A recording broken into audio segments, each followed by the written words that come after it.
राम कृष्ण हरी हरी जय राम कृष्ण हरी जय राम कृष्ण हरी हरी जय राम कृष्ण हरी जय जय राम कृष्ण हरी हरी जय जय राम कृष्ण हरी हरी जय जय राम हरी जय जय राम कृष्ण हरी हरी जय जय राम हरी जय जय राम कृष्ण हरी जय हरी जय जय राम कृष्ण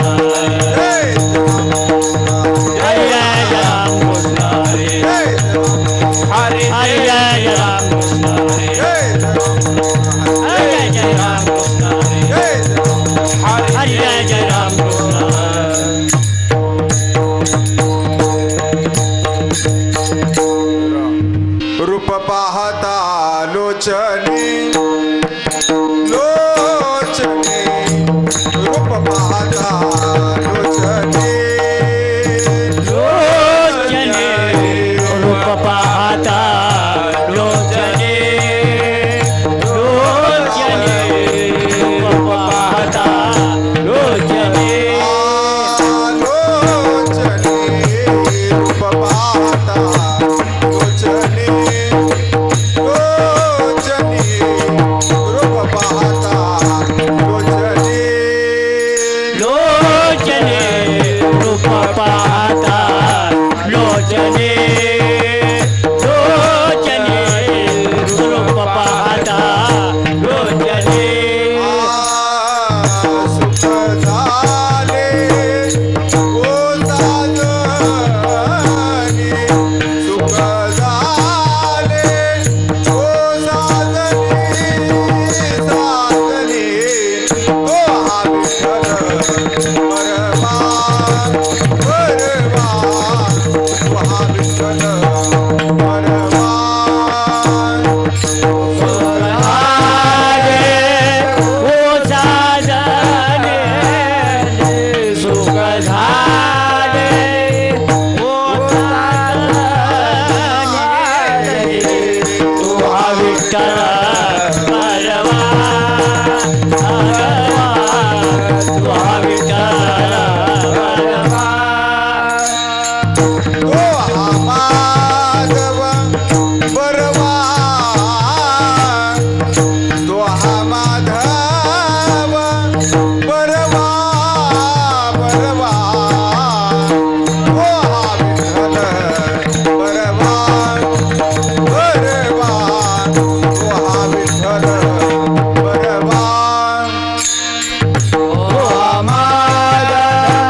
विठ्ठल परवा परवा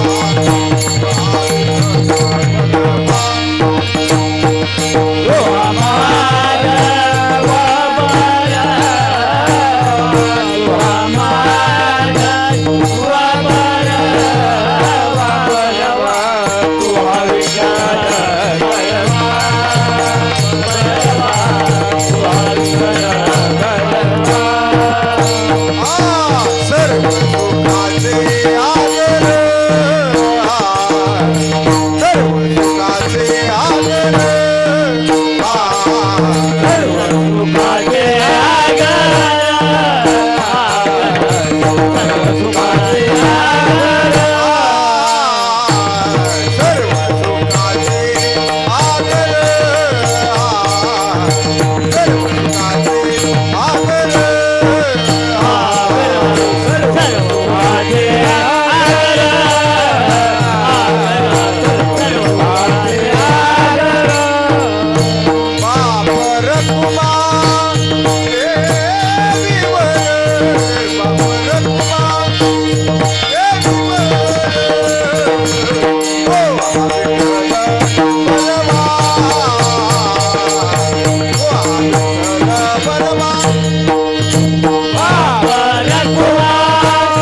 चिंतने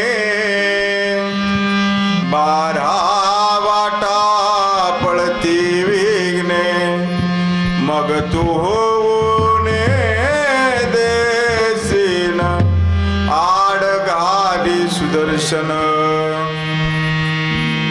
तुका म्हणे प्राण तुका म्हणे प्राण करा देवासी अर्पण मग तू होणे देसीन आड घाली सुदर्शन विठ्ठल विठ्ठल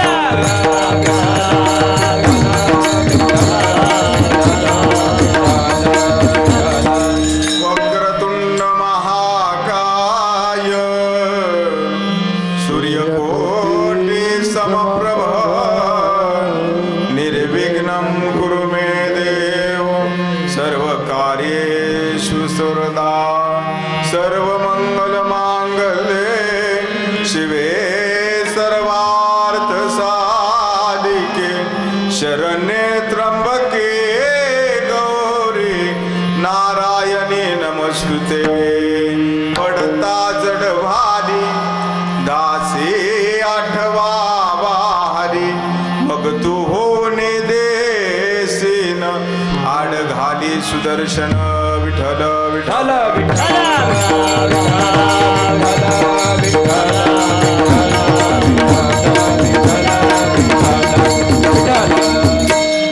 काय म्हणतात महाराज पडता जड भारी दासी आठवा वारी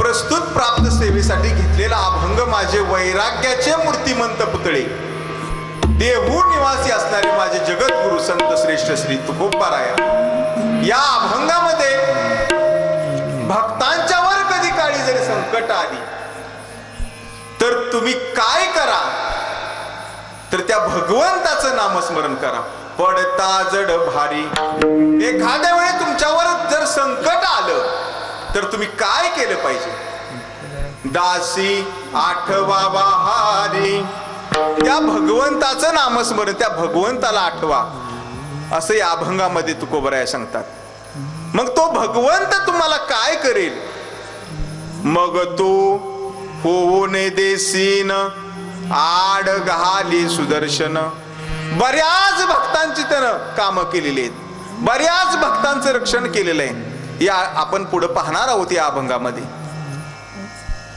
पण कशामुळे रक्षण केलं तर नामाच्या चिंतने 12 वाटा पळती विघ्ने आहो जी विघ्न येतात आपल्यावर ती भगवंत नाहीशी करत असतो म्हणून नामाच्या चिंतने 12 वाटा पळती विघ्ने जर तुम्ही त्या भगवंताचं नामस्मरण केलं तर तुमची विघ्ने राहणार नाहीत ती 12 वाटा 12 तऱ्हेच्या वाटेनं पळून जातील म्हणून नामाच्या चिंतने 12 वाटा पळती विघ्ने परंतु तुम्ही काय केलं पाहिजे तुकोबराया सांगतात तुका म्हणे प्राण करा देवासी अर्पण प्राण देवासी अर्पण केला पाहिजे म्हणजे प्राण खरोखर आपला ते पुढे सांगणार आहे मी तुम्हाला म्हणजे तुकोबराया अभंगामध्ये जर तुम्ही नामचिंतन केलं तर काय होणार आहे आणि भगवंत तुमचं रक्षण कशा पद्धतीनं करणार आहेत हे या अभंगामध्ये तुकोबराया सांगतात विठ्ठल विठ्ठल विठ्ठल विठ्ठल विठ्ठल विठ्ठल विठ्ठल विठ्ठल विठ्ठल विठ्ठल विठ्ठल विठ्ठल आणि त्या अनुषंगानं चालू असणारा हा आपला 4 दिवसांचा असणारा हा अखंड हरिनाम सप्ताह श्री संत श्रेष्ठ तुकोबा महाराज तुकाराम महाराज यांच्या बीजेचा उत्सव आपण या आपल्या सदनाच्या प्रांगणामध्ये साजरा करत आहोत आणि त्या अनुषंगानं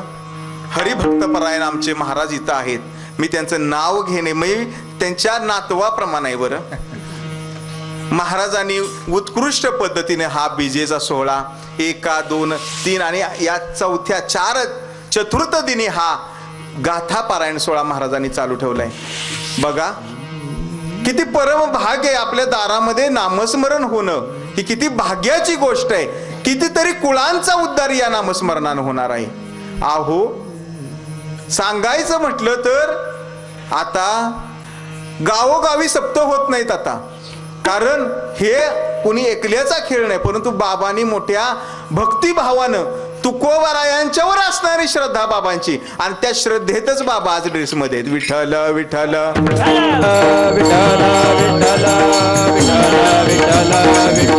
कारण बहुतांच्या भाग्या लागले हेच आज. पूर्व पुण्याईनं नामस्मरण आपल्या मुखामध्ये येत असतं. सामान्य गोष्ट आहे का हो? सामान्य नाही बरं. म्हणून चालू असणार हा चतुर्थ दिनी तुकाराम संत श्रेष्ठ तुकोबारायांच्या बीजेचा उत्सव, आणि महाराजांना जाऊन आज 375 वर्ष झालीत बरं. यंदाचं हे अमृत महोत्सवी वर्ष आहे महाराजांच्या बीजोत्सवाचं बघा. आणि या अनुषंगानं मला इथं येण्याची संधी प्राप्त करून दिली, त्याबद्दल मी या संपूर्ण कुटुंबियांचा आभार आहे बरं. आणि त्याबद्दल आमचे असणारे हरिभक्तपरायण बापू असतील. मागच्या वेळेस माझी या दत्त जयंतीच्या सप्त्यामध्ये कीर्तन सेवा झालेली, त्यावेळेस ही माझा पहिलाच दिवस होता, आणि यावेळेस सुद्धा माझा पहिलाच घातलाय तुम्ही दिवस. बापू म्हटले तुम्हाला पहिला दिवस आहे, या बर चालते. आपल्याला पहिला काय आणि शेवट काय, सगळे दिवस आपल्याला. कारण इथं काय करायचे हो, प्रत्येक दिवशी महाराज वेगळं काय सांगतात का येऊन, दुसऱ्या दिवशी सगळं भगवंताचं तिथं वर्णन करायचंय आपल्याला. म्हणून त्या अनुषंगानं बापूंनाही मी धन्यवाद देतो. आपल्या गावचे वैभव असणारे तबल जे उत्कृष्ट पद्धतीनं तबला वादन करतात बापू, त्यांना धन्यवाद देतो. आणि आज मृदंगाला आमचे सगळे तरणा भाग्यवंत नटे हरिकीर्तनात तरुण तडफदार आमचे मृदंगमणी महाराजांचं नाव विशाल जाधव महाराज बीबी. उत्कृष्ट आपल्या भागामध्ये अशी रत्न तयार झाली पाहिजे. आज असणारे आमचे विशाल महाराज उत्कृष्ट मृदंग वाजवतात, त्यांच्यासाठी एकदा जोरदार टाळ्या वाजवा. आणि तसेच आपल्या गावचे महाराज विनेकरी आहेत. आज बाबा इथं माझ्या कीर्तनाला आहेत हजर. सर्व टाळकरी मंडळी गायक बाबा आहेत. आमचे आपल्या गावचं शांती ब्रह्म म्हणलं तरी चालेल, येरफळकर बाबा. आमची डिगेवाडीला सप्त्यामध्ये गाठ पडलेली, एकदम शांत मोजकं बोलणं आणि जास्त नामस्मरण करणं. कारण त्यांच्याकडून आम्ही एक बघितलं, बाबा कायम रामकृष्ण हरी जप दररोजचा लिहिणं काम. तसेच बाबांना धन्यवाद देतो. चोपदार आपल्याच गावचे इथले, वा परिचय झाला, त्यांनी सगळा परिचय मला करून दिला मगाशी. बाबांचं धन्यवाद देतो. तसेच असणारे आपल्या गावचे टाळकरी आहेत. आमच्यावर माझ्यावर आलेले आमचे परममित्र आमचे प्रथमेश महाराज आहेत गायला आज. तसेच बाबा त्रिपुडीकर मंडळी, त्रिपुडीकर ग्रामस्थ मंडळी, भजनी मंडळी त्रिपुडीकर आज उत्कृष्ट पद्धतीनं कीर्तन साथ करण्यासाठी आहेत. तसेच तुम्ही सर्वजण इथं मोठ्या भक्तिभावानं हजर राहिला. तसेच सिस्टीम व्यवस्था आपलीच आहे, त्यामुळे घरचाच कार्यक्रम, घरचंच सगळं साहित्य आहे, त्यामुळे काय विषय नाही. त्याबरोबर दुग्ध शर्करा योग माझं पहिल्यांदाच व्हिडिओ शूटिंग होते, आणि आपला चॅनल सुद्धा घरचाच आहे. त्यामुळं सगळ्यांनाच मी धन्यवाद देतो.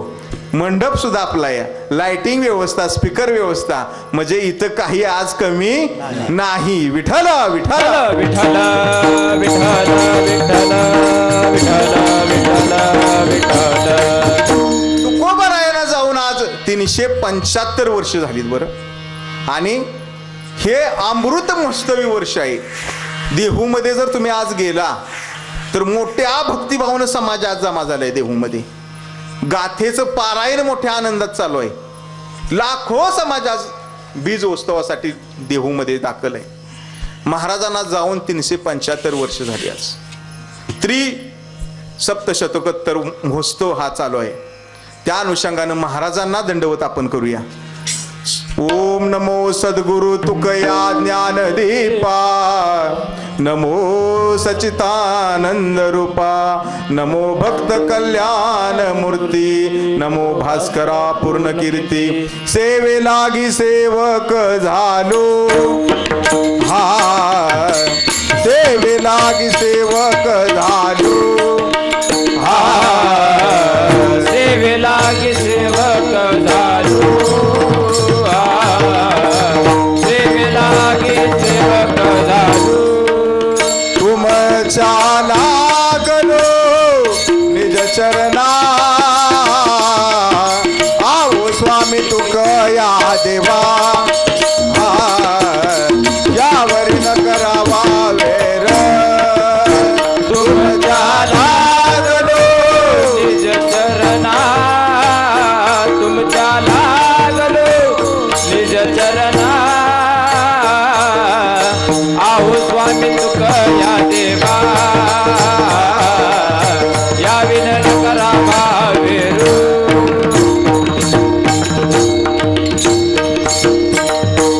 सेवे लागी सेवक झालो तुमच्या लागलो निज चरणा आहो स्वामी तुकया देवा यावरी न करावा भेर महायोग पीठे तटे भीमरत्या वरम पुंडलिका यदा तु मुनींद्रे समागत तिष्ठम समानंद स्कंदम परब्रह्मलिंगम भजे पांडुरंगम पांडुरंगा करू प्रथम नमन दुसरे चरण संताजिया दुसरे चरण संताजिया पांडुरंगा करू नमन दुसरे चरण संताजिया दुसरे चरण संताजिया पांडुरंगा करू प्रथम नमन दुसरे चरण संतांचिया त्यांच्या कृपादाने कथेचा विस्तारू बाबाजी सद्गुरु दास तुका ओम नमो ज्ञानेश्वरा करुणा करा दयाळा तुमचा अनुग्रह लाभलो पावन झालो चराचरी आपल्या या विश्वावर म्हटलं तरी चालेल संतांचे एवढे मोठे उपकार आहेत आज ज्यांची आपण बीज साजरी करतो जगद्गुरु संत श्रेष्ठ श्री तुकोबाराया संतांनी आज समाजावर एवढे उपकार करून ठेवलेत की त्यातून आपण कधीही उतराई होऊ शकत नाही केले उपकार सांगू मी काय बापन करी आईसी माय अहो आपल्यावर मायबाप एवढे उपकार करत नाहीत एवढे उपकार माझ्या संतांनी केलेत बरं कारण आपल्या या महाराष्ट्र ही कोणाची भूमी आहे हो संतांची भूमी आणि तिथून आपण जर पलीकडे गेलो युपी मध्ये काय म्हणतात देवभूमी तिकडं प्रत्येक ठिकाणी बोर्ड लावलेले असतात देवभूमी में आपका स्वागत है तसं माझी एक इच्छा आहे बरं आपल्या महाराष्ट्रात सुद्धा संत भूमीत तुमचं स्वागत आहे असं कारण आपली महाराष्ट्र ही संतांची भूमी आणि शूरवीरांची भूमी आहे कारण सगळ्यात जास्त शूरवीर कुठं झाले असते तर आमच्या सातारा जिल्ह्यामध्ये टोटली मग प्रत्येक भाग पाटण असू द्या कराड असू द्या शूरवीरांची भूमी म्हटलं तर सातारा जिल्हा आणि माझ्या तेवढीच संतांची भूमी सुद्धा सातारा जिल्हा ज्यांची बीज आपण साजरी करतो आज जगद्गुरु संत श्रेष्ठ तुकोबाराया कुठले आहे तू हा जावलीचे मोरे घराणं महाराजांचे पूर्वज श्री विश्वंभर बाबा व्यापारानिमित्त देहूला गेले आणि तिकडे स्थायिक झाले आणि तिथून मग त्यांची वंशावळ चालू झाली मोरे कुटुंबियांचं घराणं म्हणजे तुकोबाराया मूळचे मूळ पुरुष जावली साताराचे आपल्या नवे नवे आपण आता जो वारीचा सोहळा पाहतो मोठ्या दिमागामध्ये माऊलींचा सोहळा पाहतो कुणी चालू केला हो हा आमच्या शेजारी असणारे आरफळ गाव आणि तिथे असणारे आमचे हैबत बाबा आरफळकर यांनी हा माऊलींचा सोहळा म्हणजे आम्ही किती भाग्यवान आहे एक आमची शूरांची भूमी एक आमची संतांची भूमी मग आम्ही कसं या भूमीमध्ये राहिलं पाहिजे हो कारण संतांनी आम्हाला एवढे उपकार करून दिले त्याचा आम्हाला जाणीव नाही पण बरं कारण लोकांना किती सांगितलं नामस्मरण घ्या आज आपण नामाविषयी बोलणार आहे कारण पहिला दिवस हा नाम परप्रकरण रूप परप्रकरण भगवंताचं रूप आणि नाव प्रकट करायचं असतं नंतर उद्यापासून 2-3 मधले दिवस उपदेशपर, भक्तीपर, संतपर, ज्ञानपर हे अभंग होतात आणि शेवटी जागराला मागणीपर आणि काल्याला काल्याचा अभंग. परंतु पहिल्या दिवशी आणि शेवटचे 2 दिवस हे महाराजांना बांधलेलं असतं. कशानं? एक दंडकानं, एक वारकरी संप्रदायाचं दंडक. तुम्ही म्हणाल महाराजाला कशानं बांधले काय, असा नाही विषय. म्हणजे इथं काहीही बोलून चालत नाही, फक्त भगवंताचं नाम आज सांगायचंय. विठ्ठल विठ्ठल विठ्ठल विठ्ठल विठ्ठल विठ्ठल विठ्ठल. मग महाराज या अभंगामध्ये काय सांगतात? जर कधी काळी जर भक्तांच्यावर संकट आली तर तो भगवंत कशा पद्धतीने निवारण करतो. पण तुम्ही त्याला आठवलं पाहिजे, तुम्ही त्याचं नामस्मरण केलं पाहिजे. कारण आपल्याला देवानं एवढा देह अनमोल दिला, परंतु आम्ही त्याचा आठव करत नाही ना. बोलायचं बरं, बोलायचं. 1 तास आपल्याकडे उरलेलं आहे, बोलतं राहायचं. भगवंतानं देह कशाला दिला बाबा? भोजनाला, भजनाला. हा. तो या झाला फाटा बादिकेचा, तो या झाला फाटा बादिकेचा,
भजनाला दिला. पण वापरला कशाला हो?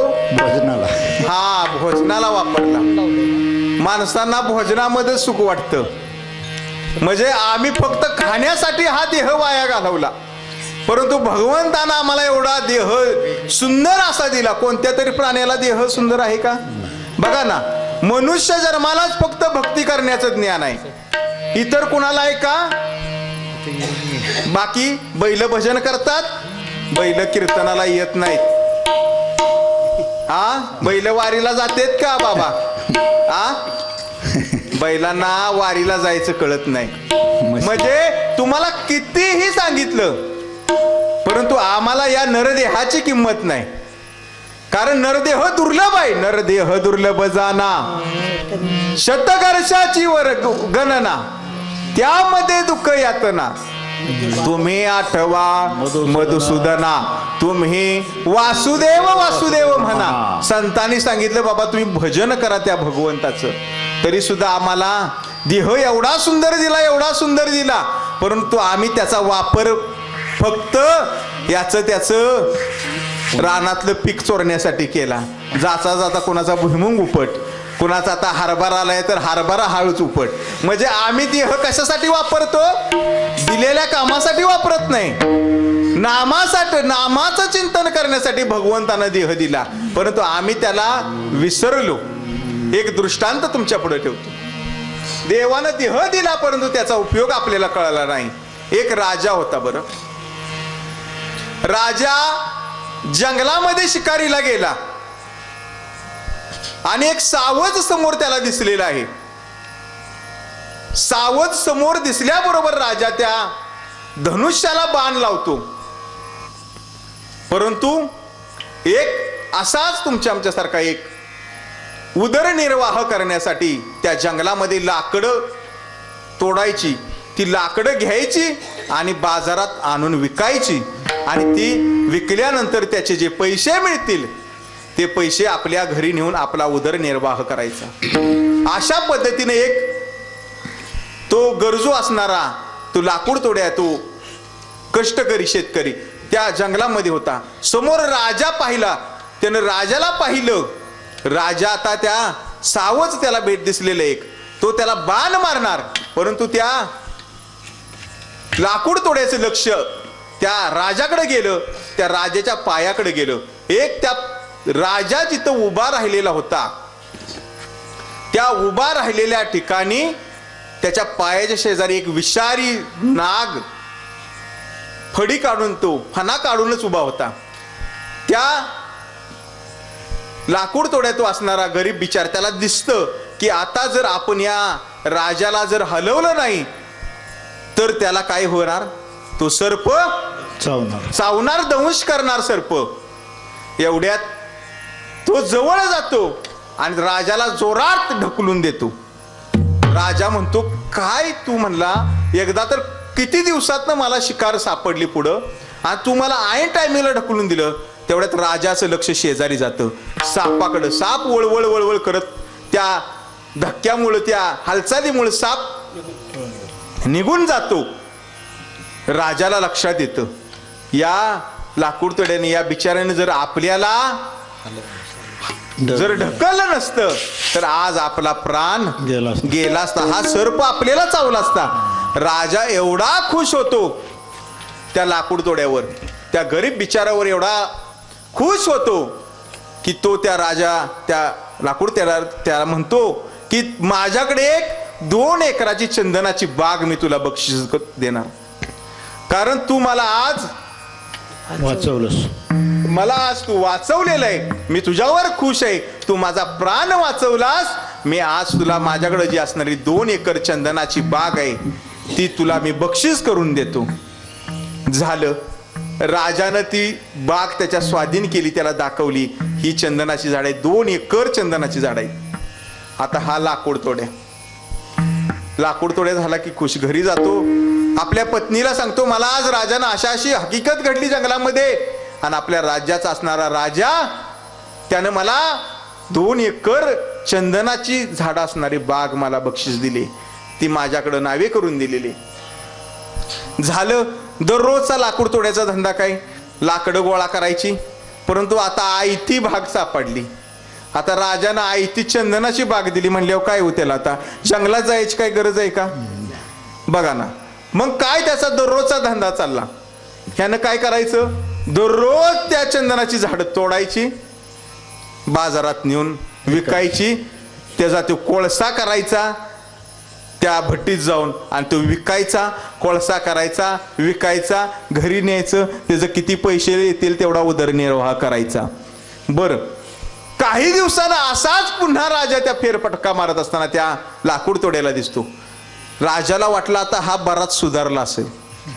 आता आपण काय केलेले, याला चंदनाची बाग, ह्याला 2 एकर आपण दिलेली म्हणल्यावर आता चंदनाचं मूल काय आहे बाबा आता, सोन्यासारखं. मग राजाला वाटलं आता आपण दिलेला लाकूड तोड्या कशाला लाकड तोडत बसला असेल, त्याला एवढं चंदनाची व्यापार करण्यासाठी मोठी. परंतु ह्याचा काही सवय गेलेली का हो, ह्यानं काय करायचं, ती चंदनाची लाकडे घ्यायची, भट्टीत टाकायची, बाजारामध्ये त्याचा कोळसा करायचा, विकायचा, आणि त्याचा उदरनिर्वाह करायचा. राजा त्याला जवळ बोलवतो, म्हणतो काय चाललंय तुझं, कशी काय तुझी खुशाली विचारली राजानं. तो म्हणला चाललंय बरं, आता चंदनाची थोडीच झाडं राहिली, 2 एकर, 1.25 एकर, 1.5-2 एकर तर संपवली म्हणले मी. आता थोडी राहिलीत, थोडी म्हणजे एकदम थोडी राहिली. त्यावेळेस म्हणतो राजा, तू काय केलंस? नाही म्हणले, नेहमीप्रमाणे मी काय केलं, आपली लाकडं न्यायची, कोळसा करायचा, आणि तो विकून बाजारात उदरनिर्वाह करायचा. म्हणले आता काय झाडं किती शिल्लक आहेत? म्हणले आता या कुऱ्हाडीला दांडा आहे तेवढा तरी शिल्लक राहिलाय. म्हणले आता कुऱ्हाडीला त्याच बागेतील एका चंदनाचा दांडा काढून घातलेला होता. म्हणले आता राजा एवढा रागावतो, म्हणलं आता तू दांडा मला काढून दे. अहो दांडा काढला, पण म्हटलं का? अरे तुला एवढा मोठा चंदनाची बाग दिली, ती तुला कशी वापरावी ती कळलं नाही.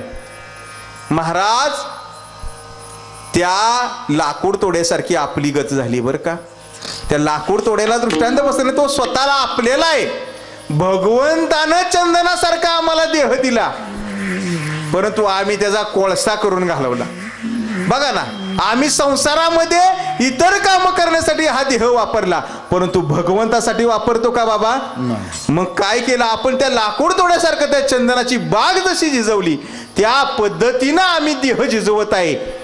म्हणून इथं संत सांगतात तुम्ही काय करा, तर त्या भगवंताचं नामस्मरण केल्याशिवाय तुम्हाला या जन्मामध्ये मुक्तता मिळणार नाही. विठ्ठल विठ्ठल विठ्ठल विठ्ठल विठ्ठल विठ्ठल विठ्ठल विठ्ठल विठ्ठल. परंतु संतांनी एवढं सांगितलं तरी आम्ही काही ऐकलं नाही. माझे जगद्गुरु तुकोबराय तर देहू गावामध्ये जाऊन लोकांना सांगायचे, देव घ्या कोणी, देव घ्या कोणी, आयताला घर फुसोने. तुकोबराया देहूमध्ये जाऊन लोकांना सांगायचे, भजन करा, माझा देव घ्या. परंतु त्यावेळेस सुद्धा लोक ऐकत नव्हती बरं का बाबा. त्यावेळेस सुद्धा लोक ऐकत नव्हती ना. आता तरी ऐकते तोय. अहो लोकांना कीर्तनाला या बघा ना केवढी व्यवस्था करून ठेवली, तरी सुद्धा लोकांना सांगावं लागतं चला कीर्तनाला चला. कारण संत या जगाचा उद्धार करण्यासाठी आले. आम्ही वैकुंठवासी आलो याची कारणासी, बोलिले जे ऋषी सार्थ भावे वर्तावया. संतांनी देह आपला कष्ट इथं संतांनी या समाजासाठी देह घालवला, आम्ही काही लाभ करून घेतला नाही. म्हणून संत सांगतात की बाबा या नरदेहात मध्ये आला तर तुम्ही या भगवंताचं नामस्मरण करा. नरदेह दुर्लभ जाना, शतवर्षाची वर्षाची गणना, त्यामध्ये दुःख यातना तुम्ही आठवा मधुसूदना. म्हणून भगवंताला त्या तुम्ही आठवा, परंतु आम्ही आठवाय तयार नाही. तुकोबरा सांगायचे देव घ्या, परंतु आम्ही देव घ्यायला तयार नाही. देव न लगे, देव न लगे, साठवणीचे रुंदले जागे. देव घ्या फुका, देव घ्या फुका, न लगे रुका, मोल काही दुबळा तुका भावईन, उदारी देव घेतला अरुण. म्हणजे तुकोबरायाने एवढं सांगितलं तरी जनानं ऐकलं नाही. बर किती ऐकायला आम्हाला कामं तरी येत का आता तशी? किती व्यवस्था झाली, आम्हाला नामस्मरणाला कितीतरी वेळ आहे आता, परंतु आम्ही नामस्मरण घेत नाही. आम्हाला तेवढं सोडून बोला महाराज. आम्ही रात्रंदिवस मोबाईलवर चॅटिंग करायला वेळ आहे, परंतु आम्हाला नामस्मरणाला वेळ नाही. 5 मिनिटं आम्ही त्या भगवंताचं नामस्मरण करू शकत नाही. परंतु इथं महाराज सांगतात कर, जर तुम्ही हा देह जर असा वाया घालवला तरी, हे जरी नाही काल मग दुसरा येईल, हे जरी नाही काल, हे जरी नाही काल मग दुसरा येईल, हे जरी नाही काल. सरत शेवटी बा काळ बांधून येईल, सरत शेवटी बा, सरत शेवटी बा काळ बांधून येईल, सरत शेवटी बा. एका जनार्दनी तुमची काय बाजाईल, एका जनार्दनी आमचे काय बाजाईल. पिंगळा महाद्वारे बोल बोली तो देखा, पिंगळा महाद्वारे, पिंगळा महाद्वारे बोल बोल तो देखा, पिंगळा महाद्वारे, पिंगळा महाद्वारे बोल बोली तो देखा, पिंगळा महाद्वारे, पिंगळा महाद्वारे बोल बोल तो देखा, पिंगळा महाद्वारे. बघा नाथ महाराज माझे काय सांगतात की हे जरी नाही कळलं मग दुसरा येईल. आहो तुम्ही गेला तर पण हे कधी करणार भजन? सरते शेवटी बा काळ बांधून नेईल, एका जनार्दनी आमचे काय बाजाईल. आमचं काय जाणार आहे? आम्ही भगवंताचं नामस्मरण करा म्हणून सांगितलं, तुमचंच आयुष्य वाया जाईल. कारण महाराज सांगतात आयुष्य जात आहे पहा, काळ जपतसे महा स्वहिताचा घोर वहा ध्यानी राहा श्रीहरीच्या संतांनी सांगितले ध्यानामध्ये राहा जागा आता जागा रे बाईनो जागा आता जागा रे बाईलो जागा आता जागा रे बाईनो जागा आता जागा रे बाईलो जागा चोरणी जल्या नाडुने भागा चोरणी जल्या नाडुने भागा रे बाईनो जागा रे बाईलो जागा अरे जागा रे बाईलो जागा हा जागे वारे उठा जागे वारे आता स्मरण करा पंढरे नाथा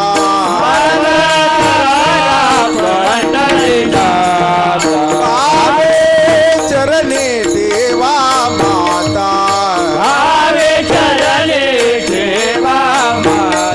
सुख वागे जन्माचा सुख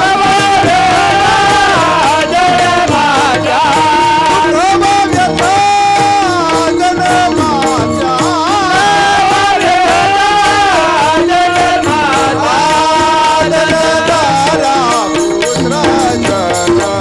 जन्माचा दारा पुत्र जन दारा पुत्र जन कारण संतांनी आम्हाला वेळोवेळी जाग करण्याचा प्रयत्न केला परंतु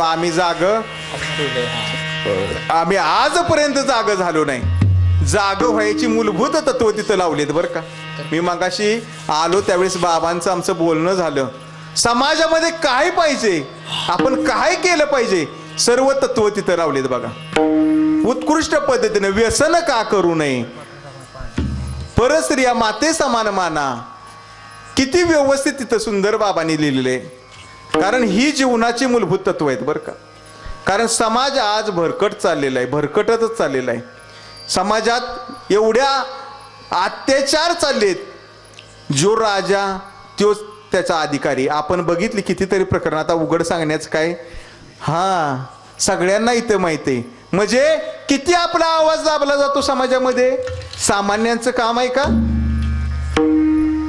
म्हणजे अत्याचार कशामुळे संस्कृती आपली का बिघडली कारण लोकांना कितीही महत्व या भक्तीचं समजून सांगितलं तरी लोकांना ते नको आहे म्हणून या अभंगामध्ये महाराज सांगतात की पडता जड भारी दासी आटवा वाहारी त्या भगवंताचं नाम कुणी आठवलं ज्यावेळेस संकट आलं पंढरपुरामध्ये लाखा कुंभार नावाचे संत राहत होते लाखा बंका आणि वंका ही तिघ माया लेकरं कुंभार समाजामध्ये दोन संत होऊन गेले त्यामधले माझे लाखा कुंभार आणि माझे गोरोबा काका तेरडोकीचे परंतु पंढरपुरामध्ये त्यावेळेस लाखा कुंभार नावाचे संत त्यांची पत्नी बंका आणि मुलगी वंका लाखा बंका आणि वंका हे अतिशय भगवंताचं निस्सीम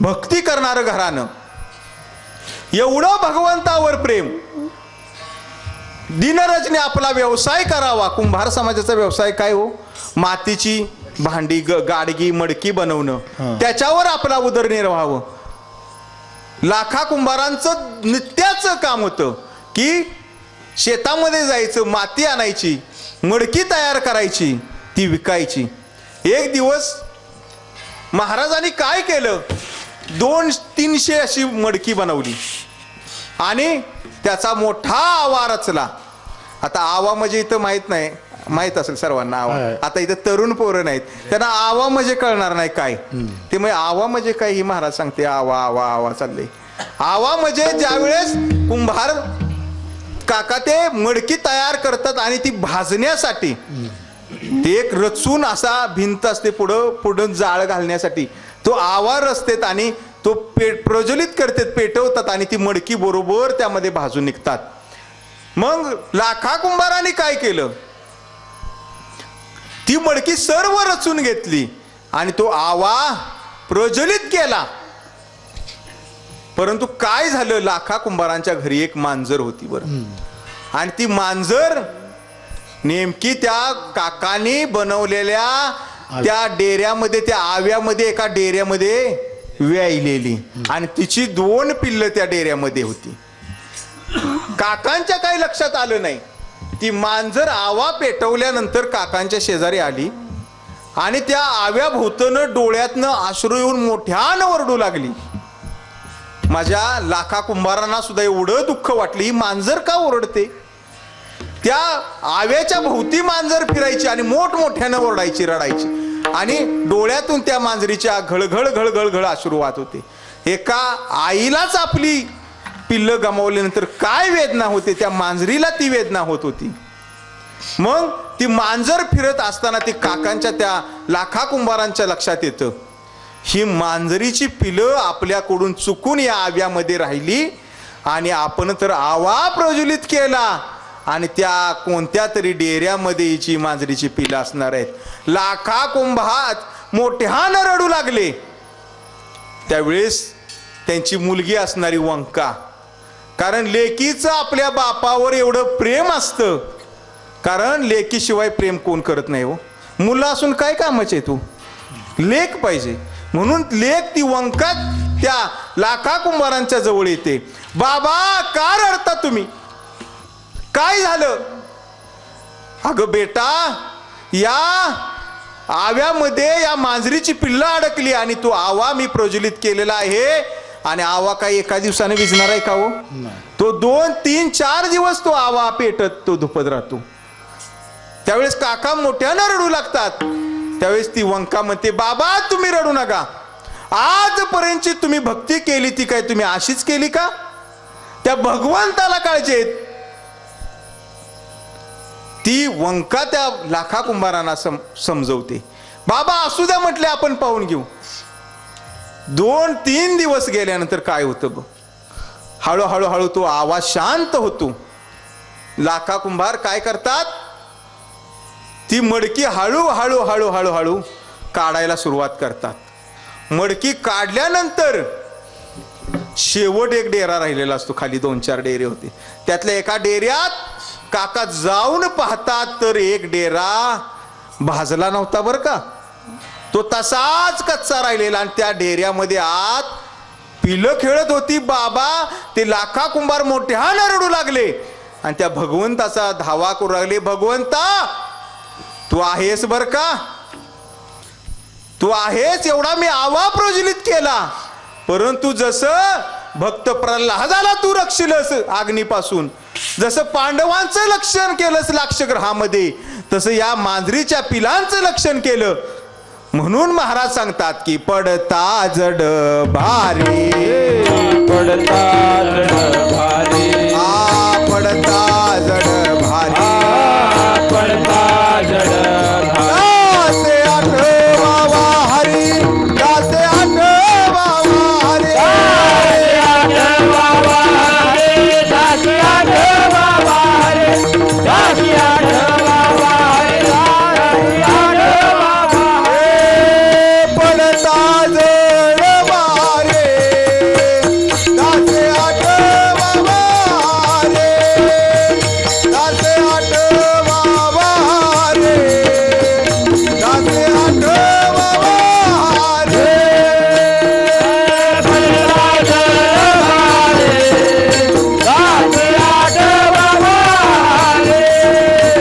दासे आठवावा हरी, दासे आठवावा हरी.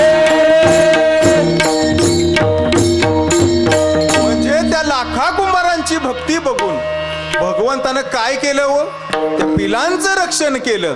कशामुळं केलं, भक्ती भक्तीमुळं, नामस्मरणामुळं. म्हणून पडता जड भारी, दासे आठवावा हरी. आणि कुणी कुणी आठवला, अहो ज्यावेळेस चोखोबरायांच्या पत्नीचं बाळंतपण जवळ आलं, महाराज वारीला निघाले. इकडं काय झालेलं आहे, एकदा आषाढी वारी आली की वारकऱ्याला शांत बसवत नाही. कधी एकदा आपुल्या माहेरा जाईन मी आता, निरोपया संता, निरोपया संता, हात आला आपुल्या माहेरा जाईन मी आता.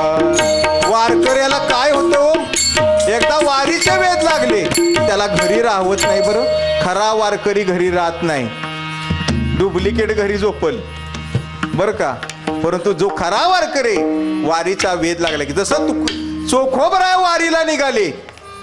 परंतु इकडं काय झालं, त्यांच्या पत्नी असणाऱ्या सोयराबाईंचं बाळंतपण जवळ आलं. सोयराबाई सांगतात की अहो महाराज, तुम्ही भजनाच्या नादात तुम्ही पंढरीला जावाल, माझी काहीतरी व्यवस्था करा, मी एकटी बिचारी पडली घरी, माझं बाळंतपण कोण करणार. त्यावेळेस त्या सांगतात की जवळ असणाऱ्या गावात ननंदबाई आहेत, तुम्ही त्यांना घेऊन या आणि मग वारीला जावा. पण देहावर भान असलं तर चोखोबराया समोरून वारी येते, महाराज वारीमधून तसेच पंढरीला निघून जातात. मग भगवंताला काळजी असते बरं का. पडता जड भारी दासी आठवावा हरी, भगवंताला एवढी मोठी काळजी.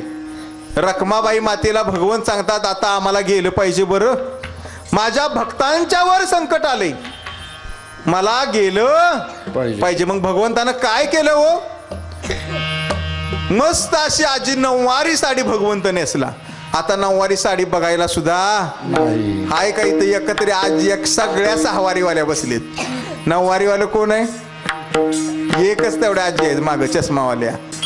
म्हणजे भगवंतानं काय केलं, नऊवारी साडी मस्त शालू, मोठा असं कुंकू लावलं ठळकदार. आता कुंकू बघाय मिळत नाही, आता कुंकू गेला आणि टिकल्या आल्या.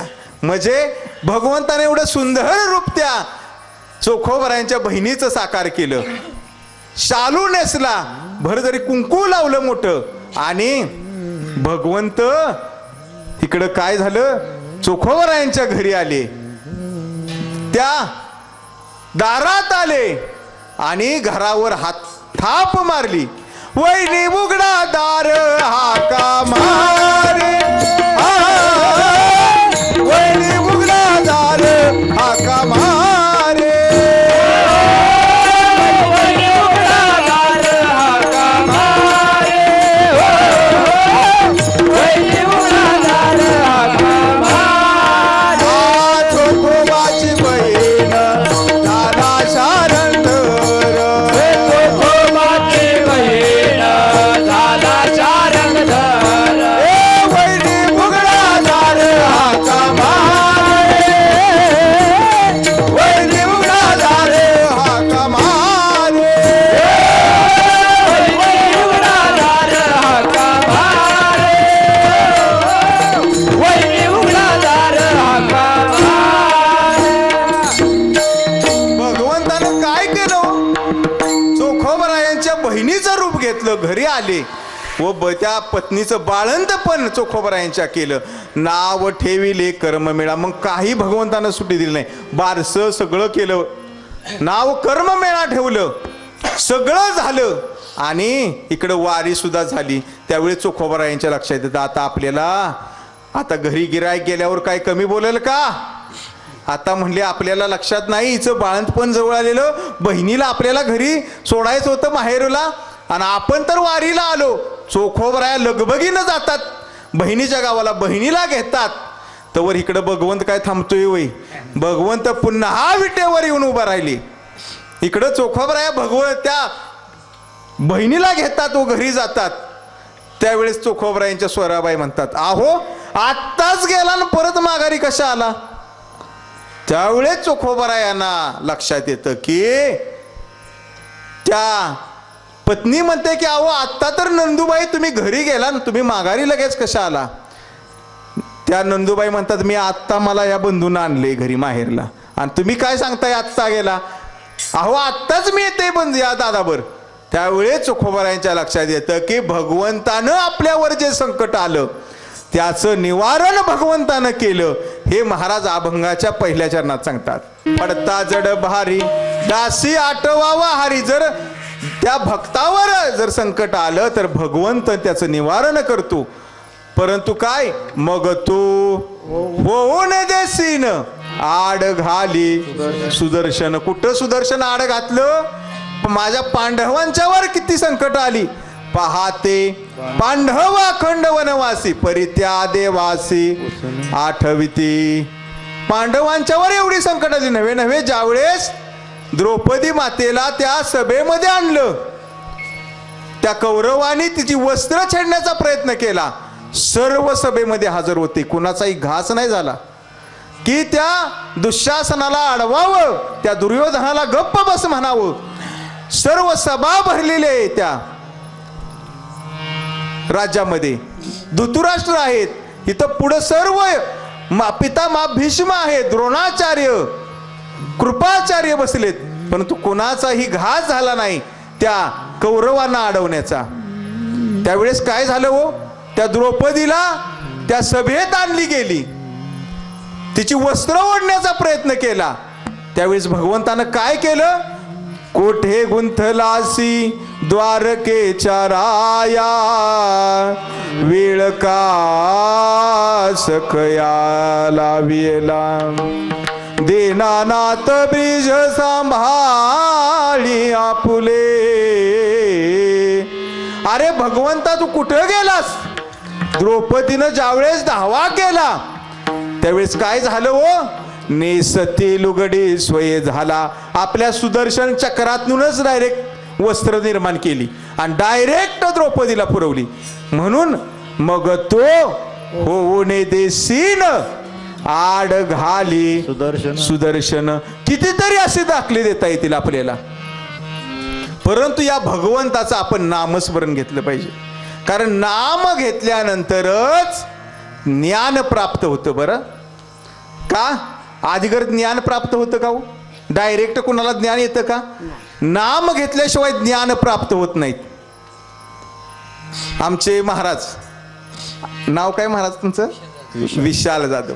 महाराजांना गुलाबजाम अतिशय प्रिय आहेत. समजून चाला महाराज, आवडत नसले तरी खायचे. महाराजांना, आमच्या विशाल महाराजांना गुलाबजाम फार आवडतात.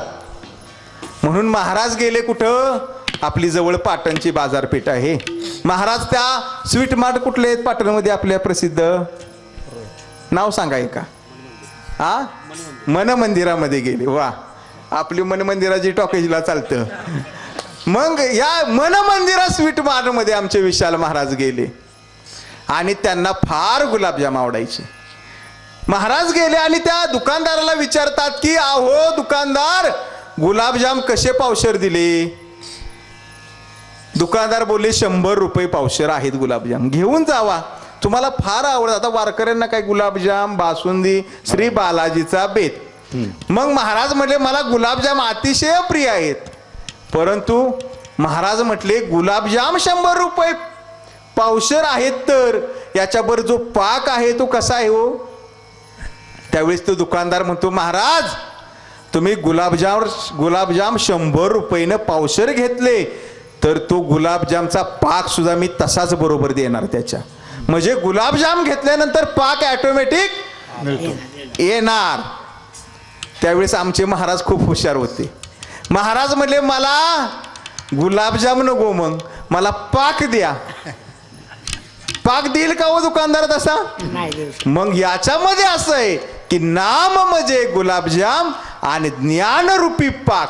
जर नाम घेतलं तरच ज्ञान प्राप्त होईल, जर गुलाबजाम घेतले तरच पाक मिळेल. म्हणजे गुलाबजाम नाम आणि पाक ज्ञानरूपी. महाराजांना आमच्या गुलाबजाम आवडतात, पण महाराजांनी जर नामरूपी गुलाबजाम घेतले तर ज्ञानरूपी पाक बरोबर येणार. विठ्ठल विठ्ठल विठ्ठल विठ्ठल विठ्ठल विठ्ठल विठ्ठल. म्हणजे बघा, समाजामध्ये जर तुम्ही नामाला महत्व दिलं, म्हणून पहिला दिवस आहे आपला, नामाला महत्व दिलं तरच तुम्हाला ज्ञानाची प्राप्ती होईल. इतर प्राप्ती होणार नाही. म्हणून आम्ही काय केलं पाहिजे, त्या भगवंताचं मोठ्या भक्तिभावानं नामस्मरण केलं पाहिजे. आता एकदा सगळ्यांनी मोठ्या भक्तिभावानं, जरा जाग वा, गरम होतंय मला माहिती आहे, सर्वांनी मोठ्या भक्तिभावानं त्या भगवंताचं नामस्मरण करायचंय. विठोबा रखुमाई, विठोबा रखुमाई, विठोबा रखुमाई, विठोबा रखुमाई,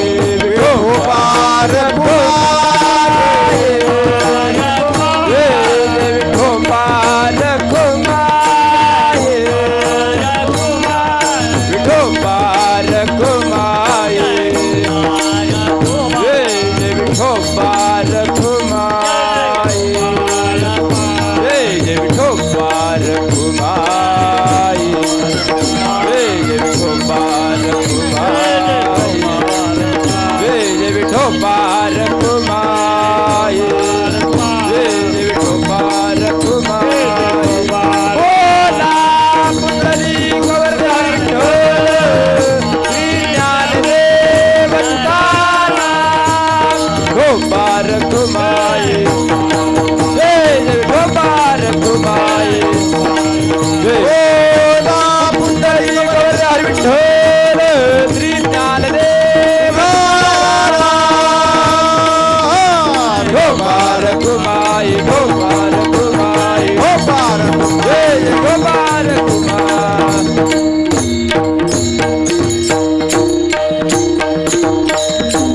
जड भारी दासे आठवावा हरी, मग तो होणे देसेन आड घाली सुदर्शन.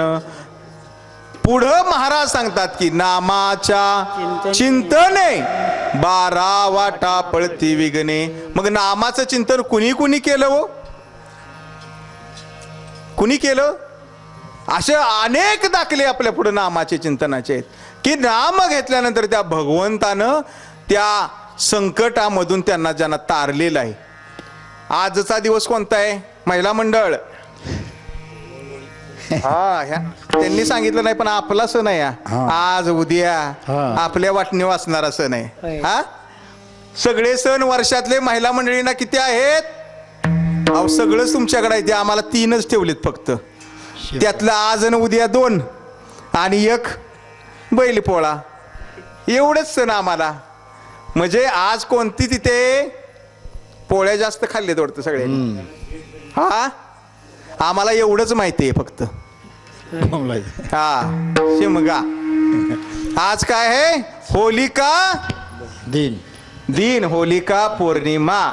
का घडली? अहो आजच्या अभंगाचं जे प्रयोजन आहे ते त्यासाठी आहे बरं का, लक्षात घ्या तुम्ही. नामासाठी आजचा या होळी कशी झाली? दैन्य दुःख आमान येत जवळी, दहन हे होळी होती दोष. आज होलिका पौर्णिमा आहे, आम्हाला काही त्याचं जाय माहित नसतं. आम्ही सगळी साजरी करतेत म्हणून आम्ही साजरी करतो, सगळी म्हणून आम्ही हा. फक्त आम्ही समाजामध्ये कोणते सण कशासाठी आहेत हे आम्ही कधीही पाहत नाही. परंतु आज असणारा हा होळी पौर्णिमा, होलिका पौर्णिमेचा दिवस का साजरी केली जाते होलिका पौर्णिमा? अहो नामासाठी, एका भक्तासाठी. कारण ज्या वेळेस भक्त प्रल्हादांच्यावर अत्याचार होत होते त्या काळी हिरण्यकश्यपू नावाचा दैत्य, त्याचा बंधू असणारा हिरण्याक्ष भगवंतानं पाताळात नेला, त्याला मारलं. त्याचा बदला घेण्यासाठी हिरण्यकश्यपूनी काय केलं की नाव न घेदी देवाचे हे ब्रीद हिरण्यकश्यपूचे. म्हणजे त्यानं काय केलेलं की आमच्या राज्यामध्ये, माझ्या राज्यामध्ये भगवंताचं नाव कुणी घ्यायचं नाही. परंतु काय असतं माहितीये का, ज्याच्या घरी विरोध असतो त्याच्या घरीच भक्ती करणारं जन्माला येतं बरं का. बघा ना, बाप जर पिणारा असला तर पोरग काय होतं? माळकरी होतं. हा, म्हणजे त्या हिरण्यकश्यपाच्या घरी भक्त प्रल्हादांचा जन्म होतो. परंतु त्यांना वेळ काय हो? नारायण नारायण, नेहमी नारायण नामाचं पारायण करायचे भक्त प्रल्हाद.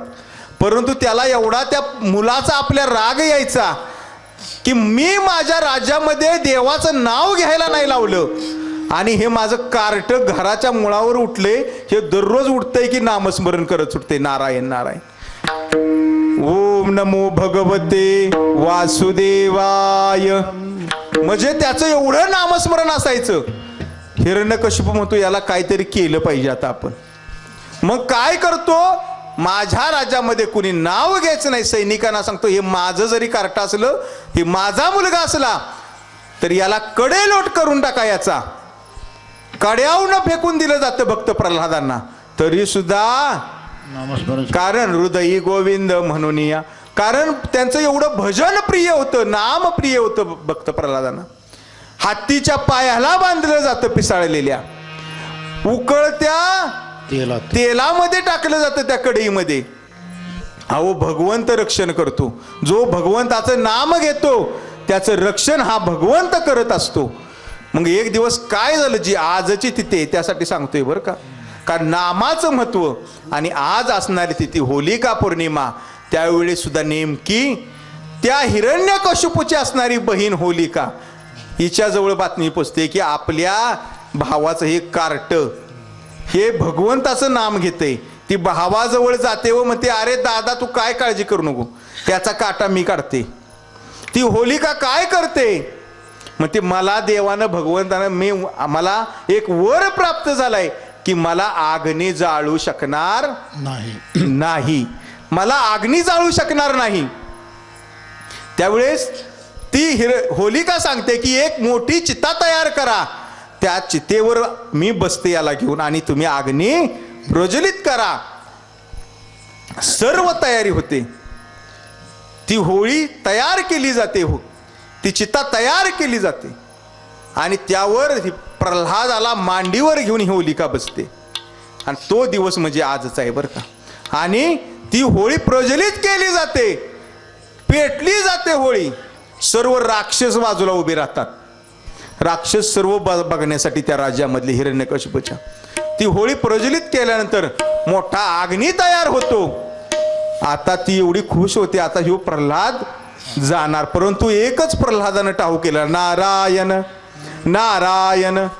भगवंताचं एवढं नामस्मरण केलं, होलिकेचा वरच नष्ट झाला.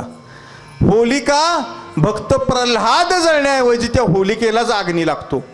होलिका मोठ्यानं वरडू लागते, मला वाचवा मला वाचवा, यातून बाहेर काढा. परंतु कोणीही काढू शकत नाही. आणि बाकीचे राक्षस बाजूला होऊन काय करत होते हो, हे चाललेलं त्यांचं.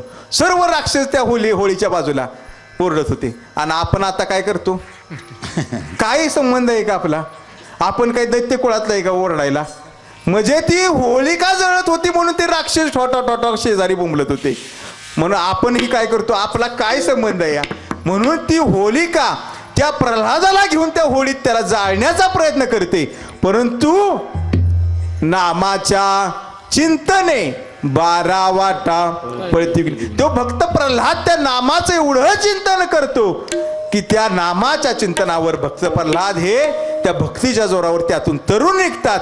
म्हणून महाराज सांगतात अभंगाच्या 3ऱ्या चरणात, नामाच्या चिंतने नामाच्या चिंतने नामाच्या चिंतने नामाच्या चिंतने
चिंतने 12 वाटा पळती विघ्ने. जर तुम्ही त्या भगवंताचं नामस्मरण केलं तर तुमच्या चिंता कोणत्याही राहणार नाहीत. म्हणून संत सांगतात नामस्मरण करा. नामाचं महत्व काय आहे हो कलियुगामध्ये?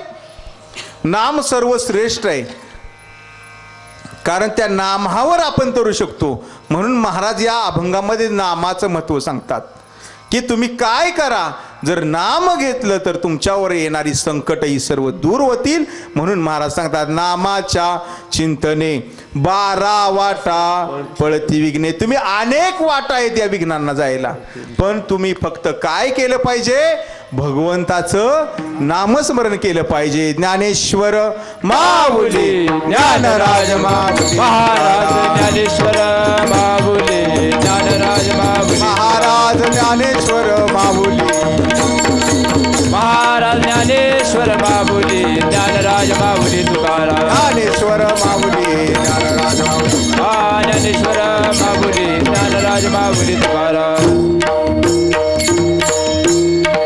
म्हणजे नामाला एवढं महत्व महाराजांनी दिले. नाम कसं आहे हो कलियुगामध्ये?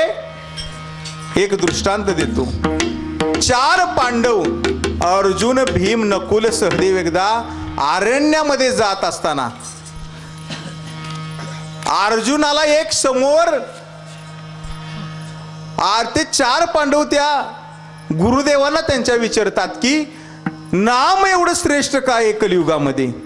नामाला एवढं महत्व तुम्ही का देतात? त्यावेळेस ते गुरुदेव सांगतात की नाम हे कसं श्रेष्ठ आहे तुम्हाला मी दाखले देऊन सांगतो.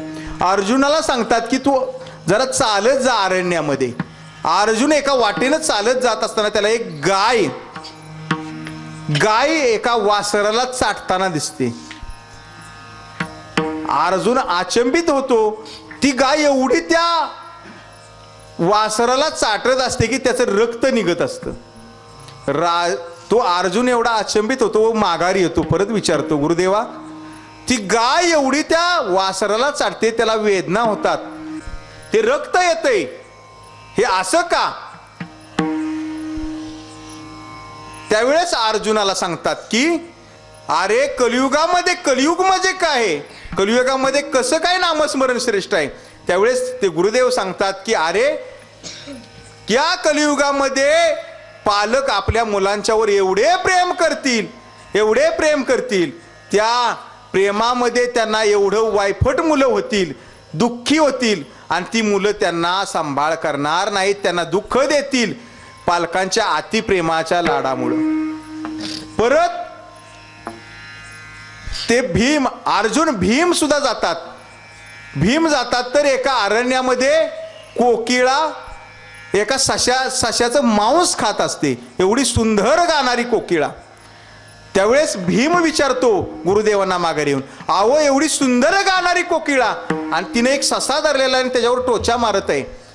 म्हणले कलियुगामध्ये सुद्धा अशीच लोक ज्ञानी असतील, परंतु ती चांगल्या लोकांना त्रास देतील, त्या सश्यासारख्या लोकांना त्रास देतील.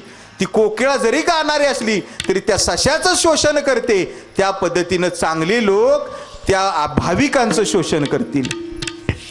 पुन्हा नकुल जातो, त्याला 4 विहिरी दिसतात, परंतु एक 5वी विहीर कोरडी दिसते. 4 विहिरी तुडुंब भरून चाललेल्या आहेत, परंतु 5वी मध्ये विहीर जी होती ती कोरडी होती. त्यावेळेस नकुल सुद्धा येतो आणि त्या गुरुदेवाने विचारतो, गुरुदेव असं का? 4 विहिरी तुडुंब वाहतात भरून आणि मग एकच विहीर मोकळे.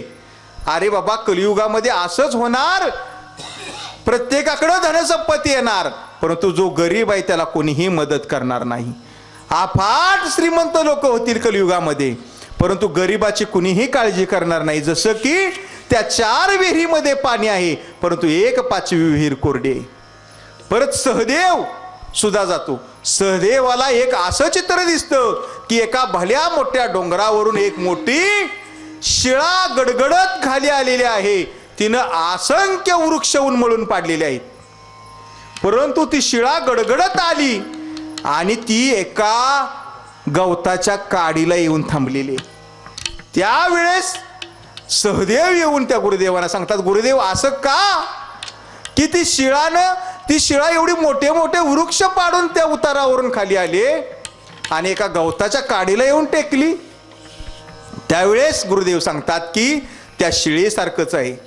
आज असंख्य लोक अत्याचार करतील, पाप करतील, परंतु एका साधूच्या नामस्मरणावर, नामाच्या त्या भजनावर हे जग तरणार आहे. जसं की ती शिळा त्या गवताच्या तृणावर तरली, तसं साधूंच्या या भजनावर, या हरिदासांच्या भजनावर हे जग तरणार आहे.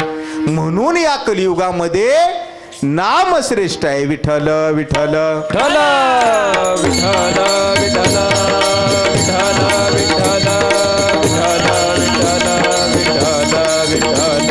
विठ्ठल म्हणून महाराज सांगतात की नाम हे कलियुगामध्ये श्रेष्ठ आहे. नामाच्या चिंतने 12 वाटा पळती विगणे, मग तो होऊन देसीन आड घाली सुदर्शन. पुढच्या चरणामध्ये महाराज सांगतात की तुका म्हणे प्राण करा देवासी अर्पण. तुकोबराया सांगतात की प्राण देवाला अर्पण करा. प्राण म्हणजे कसा प्राण? नितन तुम्हाला वाटेल आता महाराज कीर्तन झाल्यानंतर प्रत्येकानं लाईन या आणि इथं देवा पुढं प्राण अर्पण करा आपला, असं नाही बर का.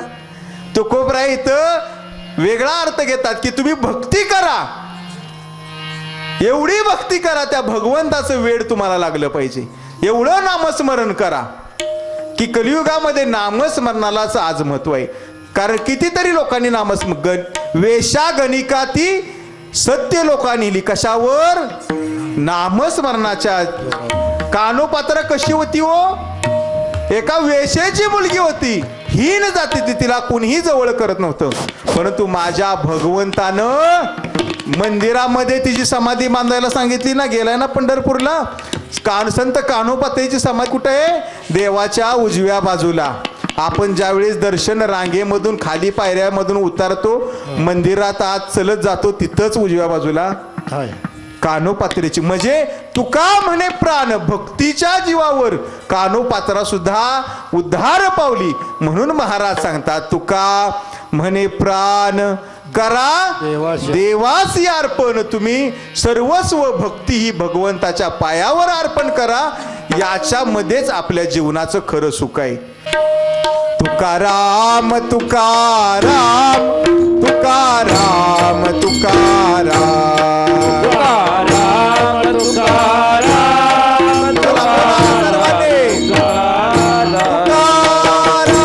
तुकाराम तुकाराम तुकाराम तुकाराम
तुकाराम तुकाराम नाम घेता एवढं महाराजांच्या भजनाचं महत्व आहे बरं का.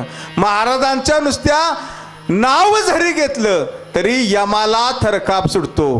कारण तुकाराम तुकाराम नाम घेता कापे यम, धन्य तुकोबा समर्थ, जेने केला हा पुरुषार्थ. अहो महाराजांनी काळावर सुद्धा विजय मिळाला. जगा काळ खाय आम्ही माता दिला पाय.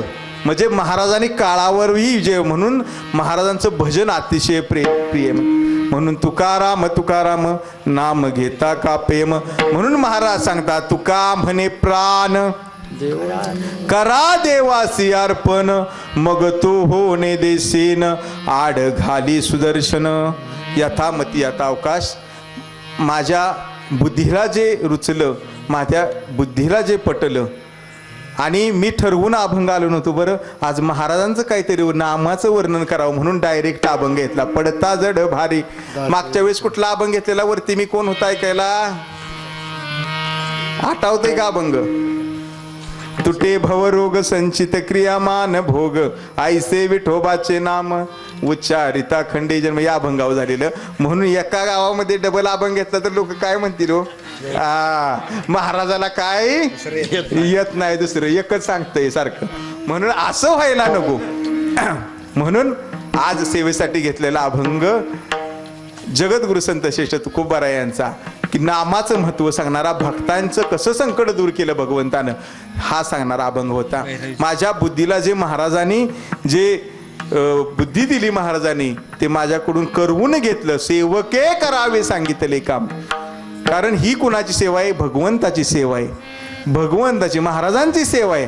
कारण एवढे अभंग महाराजांनी लिहून ठेवले. आज सकळ वारकरी संप्रदायातली महाराज मंडळी त्यांच्या जीवावर आहेत बरं. काय कुणाचं काय बघा ना, महाराजांनी एवढे उपकार आमच्यावर करून ठेवले. कधीतरी आम्ही त्याची जाणीव करतो का हो? लोक किती पैसा घेतल्यानंतर अभंग सुटेल हो महाराजांचा एक. लोक आज मोठे मोठे कीर्तनकार पैसे सांगतात आम्हाला एवढे द्या. मी म्हणतो तू अभंग सोडवून दाखव, तुला म्हणेल एवढे पैसे देतो. आज अभंग महाराजांचा सुटू शकतो का? एवढा आम्ही बुद्धिवान आहे का हो महाराजांच्या पेक्षा? परंतु आज काय झाला व्यवसाय मांडला बोलू नये आपण. पण आज सप्ताह करायची ताकद नाही बरं करायली. सामान्य मोठ्या छोट्या गावांना सप्ताह करणं अवघड झालेलं आहे. फोन लावला तर पहिला महाराज बिदागिरी सांगतो, एवढे आम्हाला द्यावे लागतील तर आम्ही येतो. परंतु एवढा महाराजांनी संतांनी आमच्यावर उपकार करून ठेवला, आम्ही त्याची कधी जाणीव करून ठेवली का हो? माऊलीने माझ्या हरिपाठ ज्ञानेश्वरी सारखा ग्रंथ तयार केला, कधी आम्ही त्याची जाणीव केली? महाराजांनी गाथा निर्माण केली. म्हणून आपण काय करायचं? आपण सेवक व्हायचं संतांचं. आणि आज ही सेवा मी महाराजांच्या चरणी जगद्गुरु संत श्री तुकोबाराय यांच्या चरणी अर्पण करतो. तुम्ही सकल संत मायबाप इथं आज उपस्थित राहिला. मोठ्या संख्येनं महिला मंडळी इथं हजर झाले. मला सुरुवातीला वाटलं आज येतात का नाही लोक, 2 माणसं 3 माणसं, परंतु भरपूर प्रमाणात माणसं आज पहिल्या दिवशी सुद्धा हजर राहिली. उद्यापासून आणखीन आपल्या बरोबर 5-5 जण घेऊन या. मंडप भरला पाहिजेत परवा तेरवा. बिजेला तर काय सगळे येणार लोक फुलं टाकण्यासाठी, परंतु सर्वांनी आपल्या बरोबर अजून लोक घेऊन या. कारण आपल्यामुळं काहीतरी चांगलं लोकांना ऐकाय भेटल.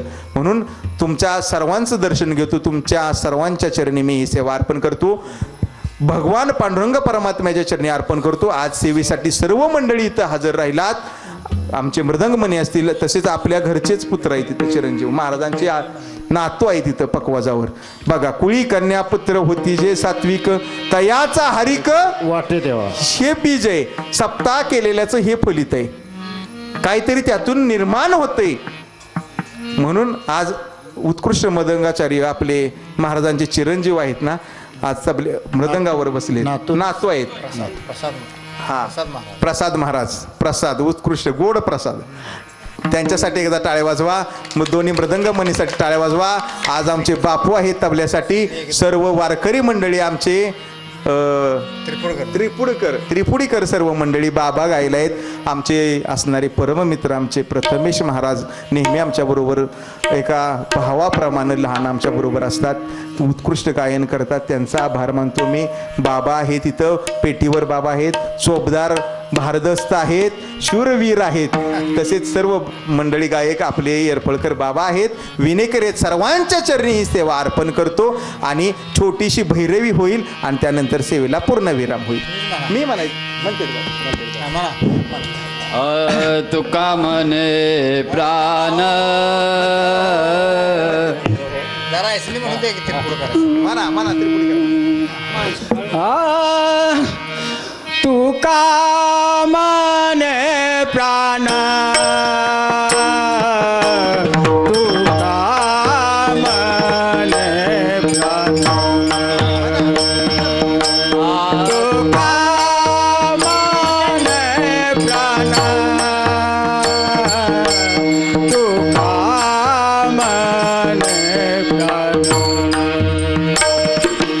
तो गा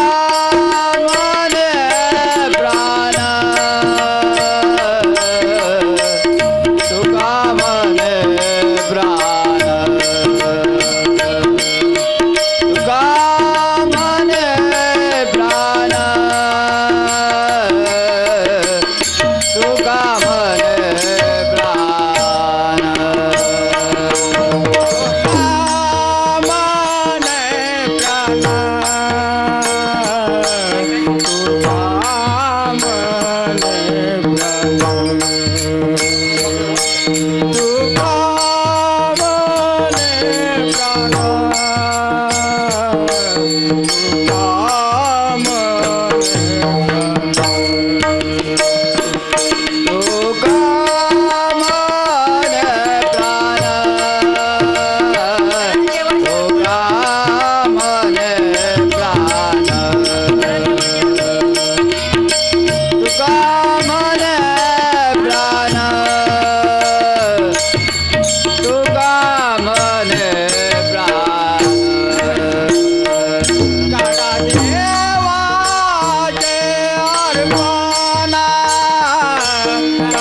धन्य धन्य ते लोचन नित्य करते लोक बाळा प्रौढाने मुक्ता वाळते परमानंद धन्य धन्य ते लोचन नित्य करते लोक नामा म्हणे केशवाचे देवराहे धन्य धन्य ते लोचन नित्य करते अवलोकन आरती ज्ञान राजा महाकैवल्य केशव देवती सासंगा वेदना माझा आरती ज्ञान राजा ज्ञान जगे ज्ञानाती कोणी अवतार पांडुरंग ठेवले ज्ञानी आरती ज्ञान राजा महाकैवल्य केशव देवती सासंगा वेदना माझा आरती ज्ञान राजा प्रगट होये विश्व ब्रह्माचे केले राम जनार्दन पायी मस्तक ठेवले आरती ज्ञान राजा महाकैवल्य तेजा वेदला माझा आरती ज्ञान राजा आरती तुकारामा स्वामी सद्गुरु दामा सच्चिदानंद पाय राघव्यामा तुकारामा राघवी सागरात आशान झाले भंग रक्षिले आरती तुकारामा स्वामी सद्गुरु दामा सच्चिदानंद गुरु पाय राघव्यामा आरती तुकारामा तुला तुलने से ब्रह्मा तुकारे आए मनोहरि रामेश्वरे मनोहरि रामेश्वरे धरणी मज काढविले आरती तुकारामा आरती तुकारामा स्वामी सद्गुरु रामा रचितानंद मोरे रचितानंद मोरे आय राघवे रामा आरती तुकारामा गले लोटांगणावती डोळ्यान पायन प्रेम अनंत भोजन पाय वाळेन